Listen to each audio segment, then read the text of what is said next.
So whenever you're ready, Megan, welcome to the program. Thank you so much. And hello, everybody. I think if we want to skip to maybe the next slide, it's got, oh, next one. One more. That's me and that's my family. And I'm really excited to chat with you a little bit today about our story. We have kind of a unique perspective on the whole distance learning situation. So I'm just going to kind of dive into our story and let you know what we're up to. So we are a full-time traveling family. We've been doing that for 2 years now, and this is not, so I know, sometimes you might have thoughts that come into your head about what a homeschooling family might look like, what a full-time traveling family might look like. This is not something that was on our radar 2 years ago. My husband and I are actually both recovering classroom teachers. So our older kids were in traditional school. We did not plan to be homeschoolers, but we were kind of miserable. We were overcommitted, we were overscheduled, unfulfilled, just adding things to our plate to try to feel like we were fulfilled, and nothing was working. And so one day I said, you know what, I'm from the East Coast, and we were living in Arizona, and I was like, I just want to go back home. I just want to go back to the beach. I want to be on the East Coast. And my husband said, sounds good. So our plan originally was, let's just move back to the East Coast. And in the meantime, we thought, well, if we're going to sell our house anyway, why don't we take our time getting there? And so that, one idea led to the next. And here we are 2 years later. We've been traveling the States full time since then. We did have plans to go overseas, which have been pushed back because we were supposed to go last April and nobody was really traveling anywhere this past April. So hopefully we'll be able to do that next year. But in the meantime, we've been traveling around the US. We've been to 43 states so far, and next week we're going to add 2 more. And of course, we've homeschooled our kids along the way. And my husband and I both work online. That's how we make it work. A lot of people say, how do you live in an RV? And I say, well, we don't live in an RV. We travel in a minivan and we book Airbnbs. Sometimes we have stayed with family and occasionally in a hotel if we're somewhere just really briefly. So it's a unique lifestyle. So when COVID kind of came along, it affected our travels a bit, but as far as schooling at home, we were already doing it. So it wasn't a big change for us. So I want to share a little bit about how we homeschool. I think it can be applicable to you, even if you are doing distance learning along with a more traditional school.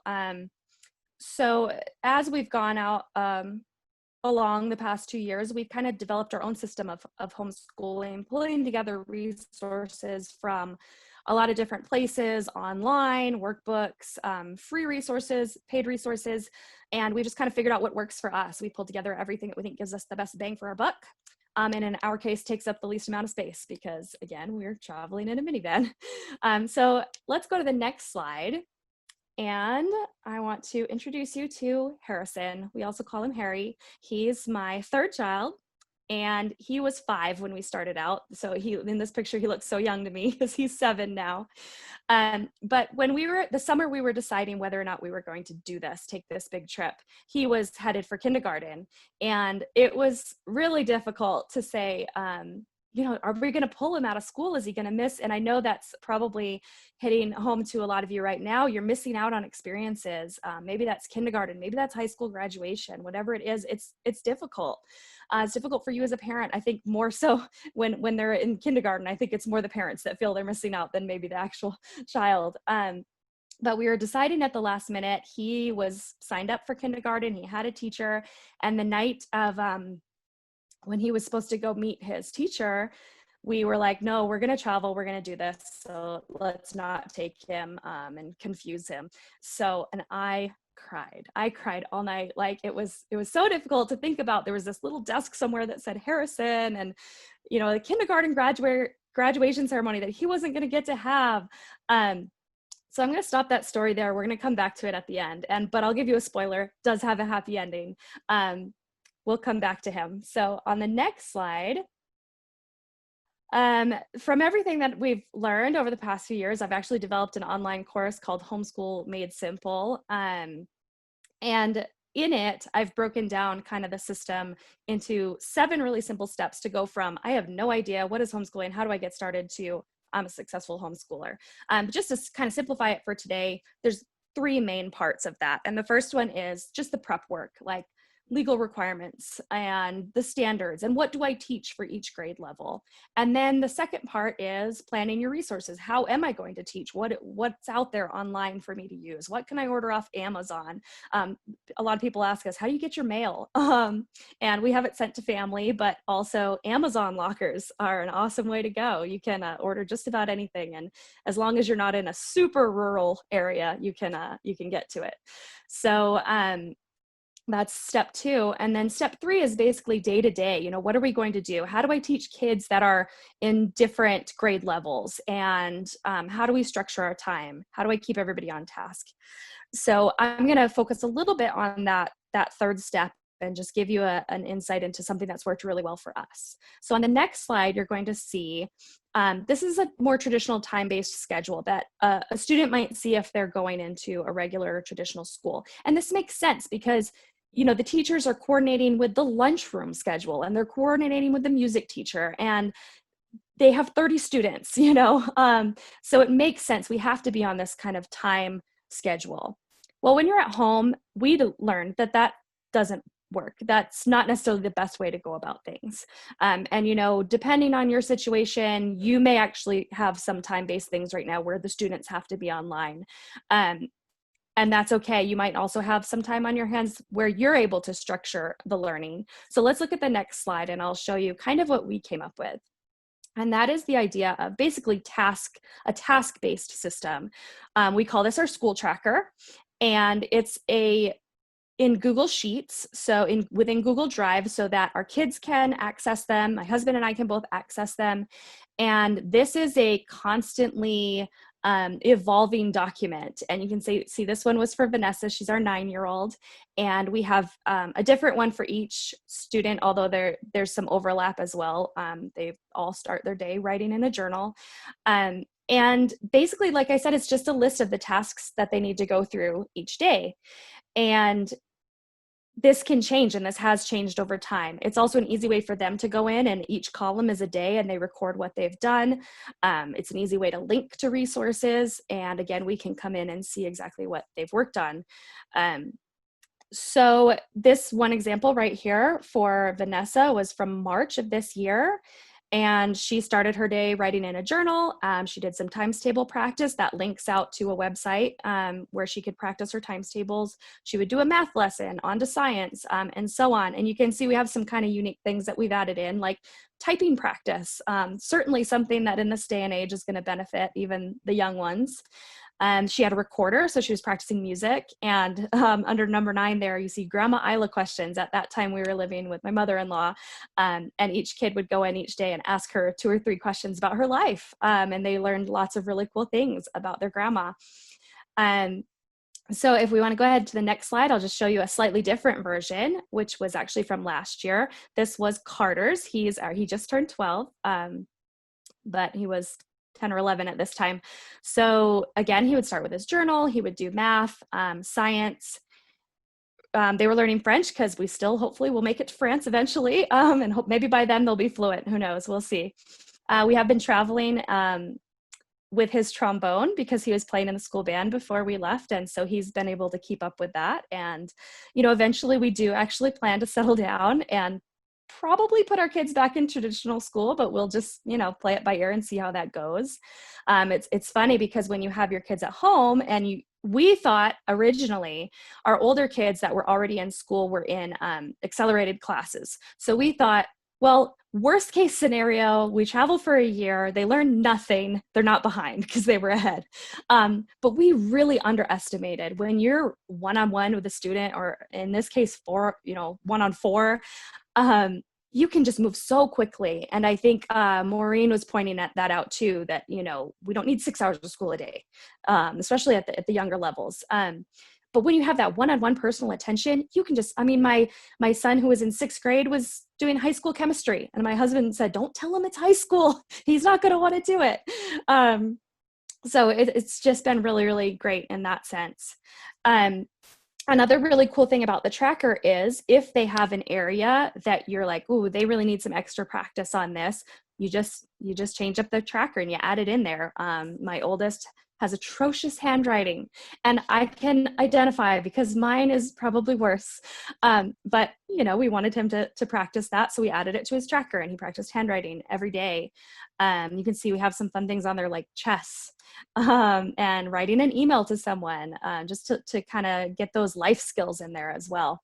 And at this time, we were doing specials. So every Monday they would do computer programming, and on Friday they would watch an episode of Mythbusters to learn something about science. So there's some, you can think outside the box. And is that school? Absolutely, that's school. So this has been a really cool way for us to just structure our learning. It's really a glorified spreadsheet. So you can absolutely make this yourself. I have a download if you, it's I don't know if you can remember this, but it's Family Gap Year Guide. That's my brand when I teach other families how to travel full time. familygapyearguide.com/tracker. And I'm sure we can send that out later on as well. But that you can get your own download. So on the next slide, just a few more quick tips to kind of wrap up a few things.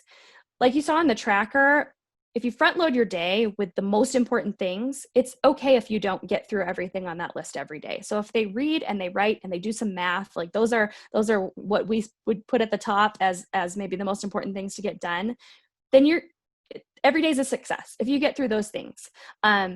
Especially if the rest of the day is used for family time, or in our case, traveling and going out and seeing the local area that we're living in at that point in time. However you can use, or learning the life skills, cooking a meal together, that's a successful day.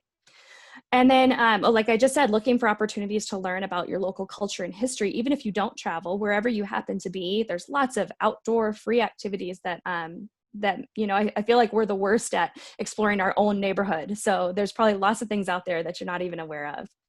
Make it a game. So when my son was starting to, Harrison, my kindergartner, when we started, he was still learning to read and working on sight words. So we found this game online where you'd make little circular pieces of paper and write the words on them, and they were pancakes. And you'd hand him a spatula and he'd flip them over as he learned them. And all of a sudden it was a game, and he was having fun learning his words. To the point of, I have kids that are all at all different levels. Have them teach one another. While you're working with one kid, have another one. I don't know how many you have. I've got 4. So if you're working with one, have one read a book to the other. And then everybody's learning. Everybody's, doing something to move forward or help somebody else out. And then lastly, always being adapting. Like I said, with our school tracker, we change that up anytime we need to. We actually keep it going through the summer, just because we know if we don't, our kids will just want to play Minecraft for 7 hours a day. So we do a lighter schedule. This past summer, we added learning patriotic songs and Shakespeare quotes and learning, the preamble and things like that were a little bit different for our summertime. So to wrap up our story from the beginning, if we want to look at the next slide. Remember Harry? Aw, Harry missed out on traditional kindergarten. But let's look at the next slide. And I'm not going to read every single thing, but the next slide shows a whole list of not all of the things, some of the things that we've done in the past 2 years. And if you just kind of glance through that, there's some really incredible things that are in there. And, he missed out on a desk with his name on it, but he got to see the pandas at the National Zoo. And we saw a sea turtle being released back into the ocean. And we did a sandcastle building lesson on the beach and visited Independence Hall, and all these really, really neat experiences that he wouldn't have had in a traditional classroom. So that's really cool. And he did one more thing, and you'll see that on the next slide.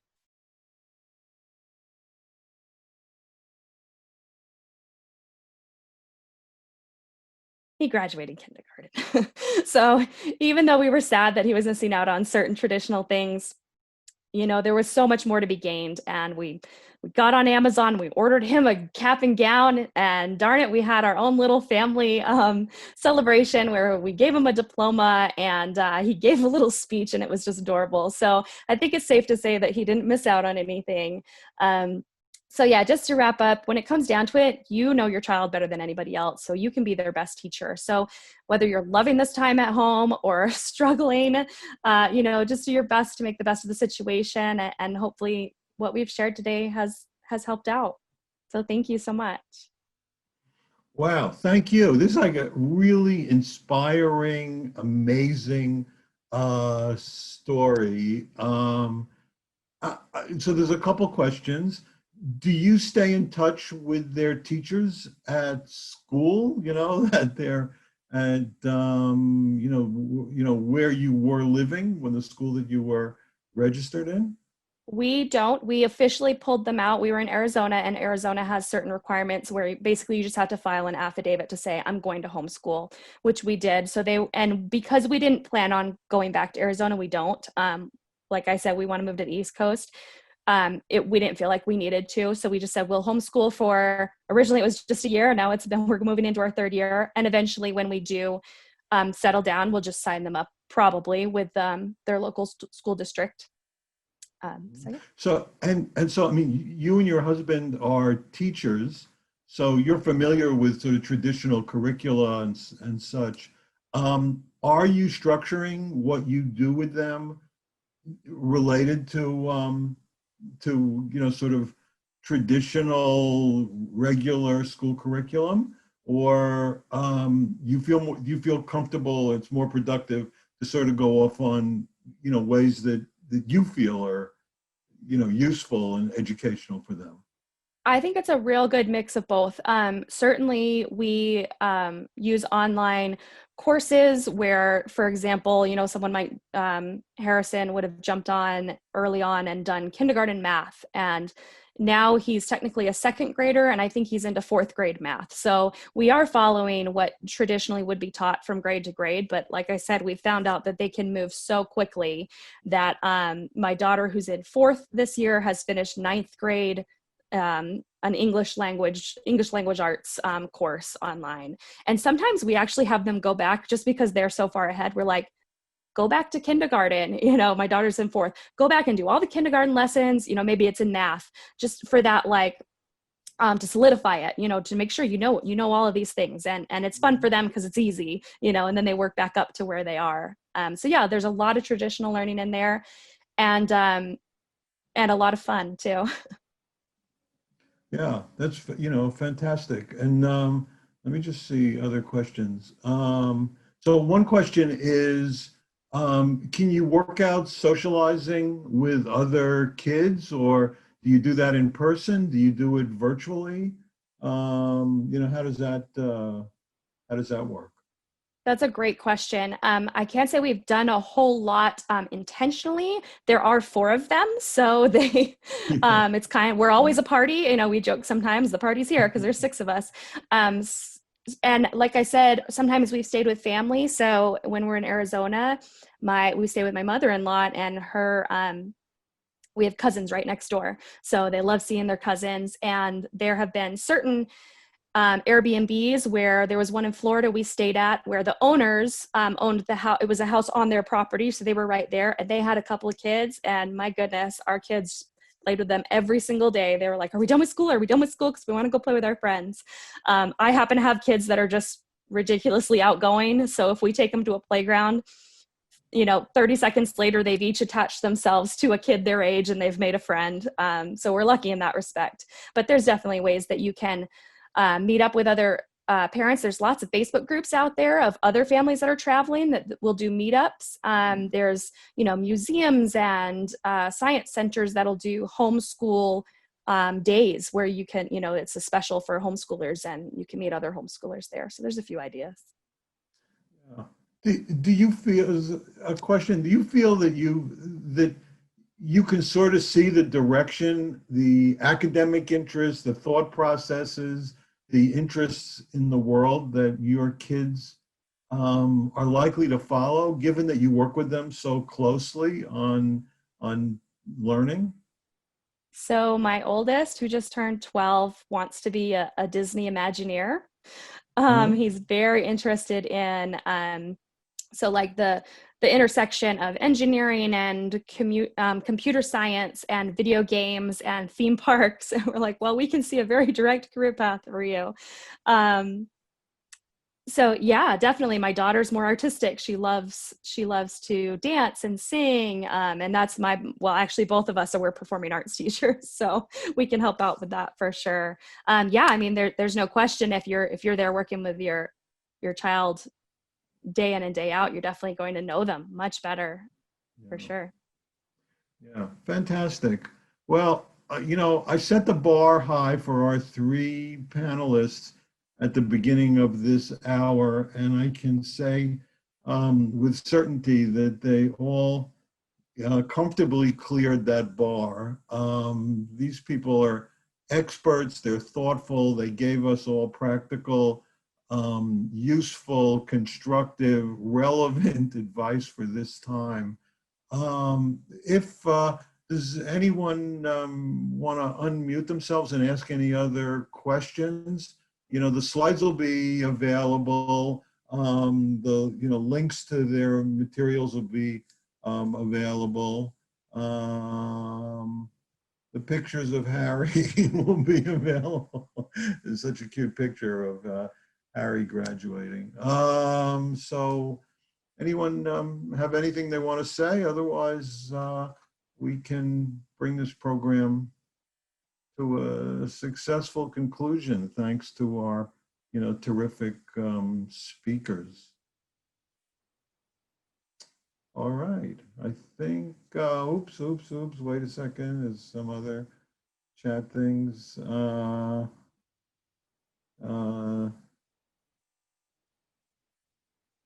So one person asked, do you have any, this is for Megan, do you have any recommendation for trying to work with children who are reluctant to take direction from mom?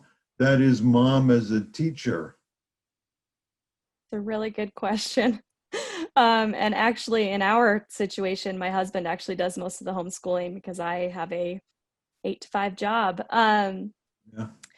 I think honestly, a part of that goes back, even further to have you established a relationship where, there is a respect there and there's an understanding.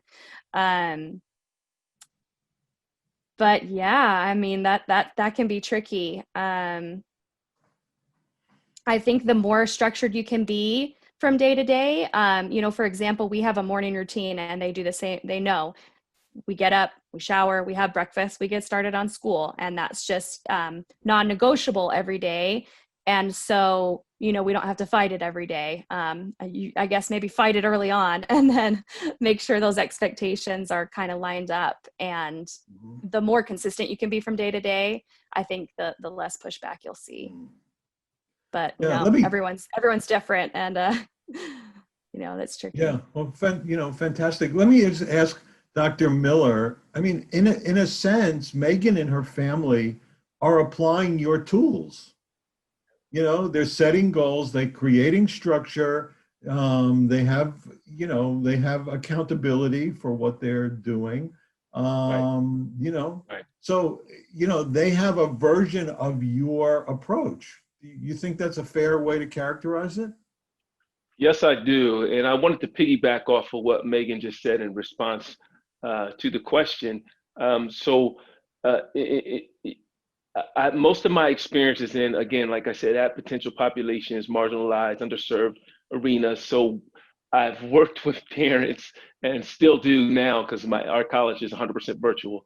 Um, um, where there's I'm going to say, a clash between the parent and the child, because it's evident, and just being transparent as possible, that the parent does not have, I'm going to say, the content, the grasp of the content that the child is learning. So for instance, middle school, high school, the child is learning, I don't know, let's say algebra 2, and that parent in this urban arena might have dropped out of school. So now the child is saying, well, you can't tell me kind of what to do. So they won't, necessarily want to listen.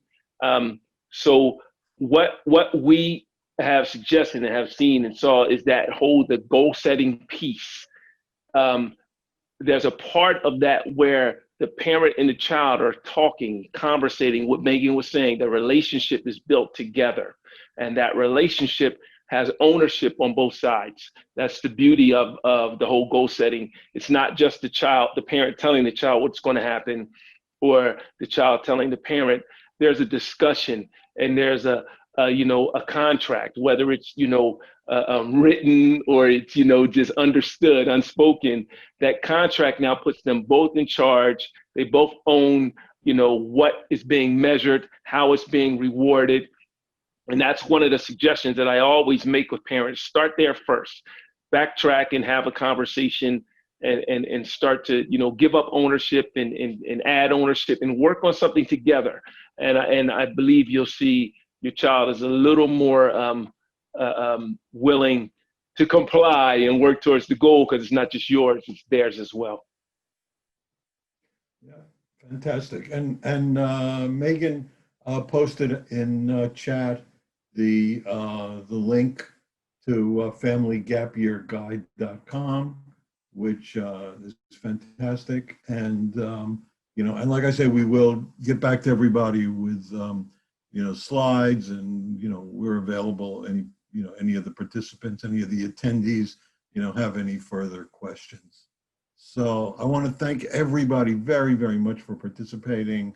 Our panelists, you're amazing, fantastic. And I think you give everybody reasons for optimism that they can manage this process.